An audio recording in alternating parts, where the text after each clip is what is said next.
أعوذ بالله من الشيطان الرجيم بسم الله الرحمن الرحيم ولا تحسبن الذين قتلوا في سبيل الله أمواتا بل أحياء عند ربهم يرزقون.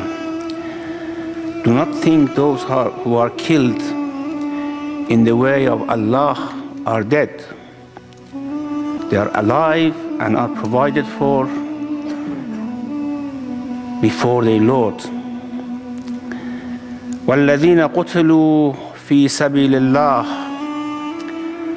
فلن يضل أعمالهم. Those who are killed in the way of God, Allah would never let their blood go vain. سيهديهم ويصلح بالهم ويدخلهم الجنة عرفها لهم.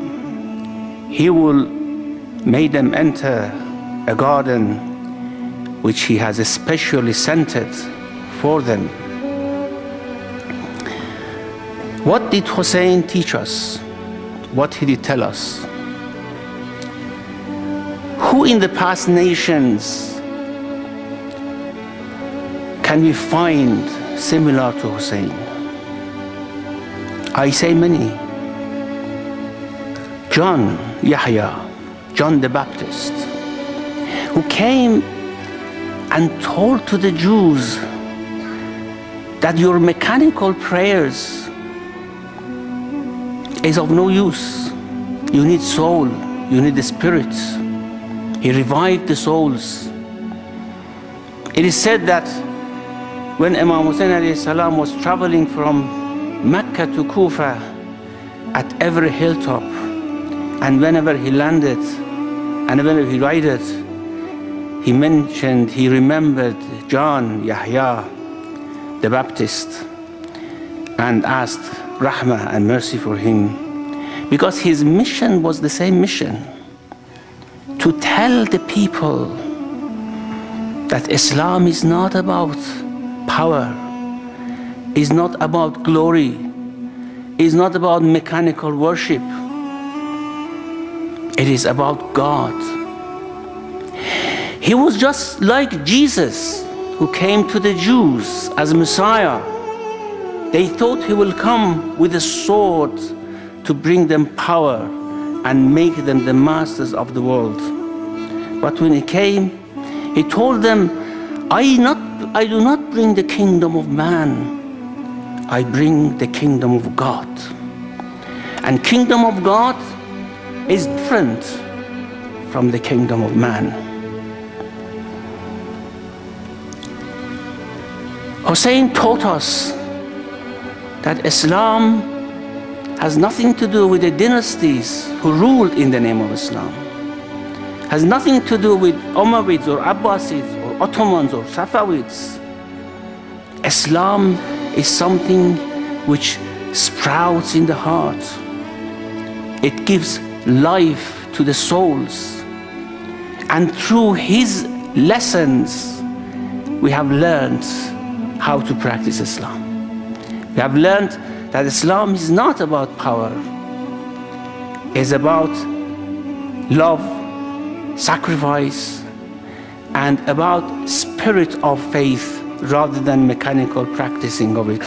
As all these 30,000 men, before riding and charging to kill Hussein, they did their prayers, of course.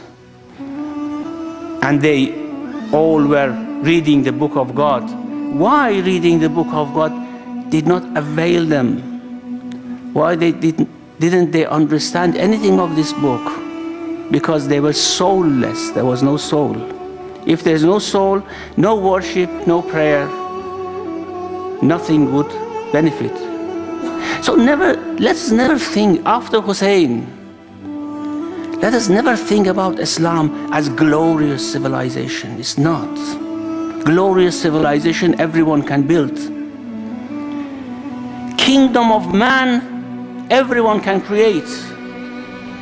But kingdom of God only people like Jesus and John and Hussein can create. Battle of Karbala ended with the martyrdom of Hussein, but the story did not end there and is relived again and again. Ashura was not the day of eventual conclusion, rather it was the beginning of an everlasting inspiration. The message of Hussein flowed through the tunnel of time to reach the future generations with ever refreshing impact. It was imparted by history, by passion, and by tears. His Shiites made Karbala a place of pilgrimage, and his soil a sacred and valuable object on which they prostrate before God. And in this way, his message has echoed down the centuries through thick and impenetrable walls of time and across the length and breadth of the planet. The message of nobility and honor. Even if you have no faith and do not fear the hereafter, at least be free in your life and have integrity of character.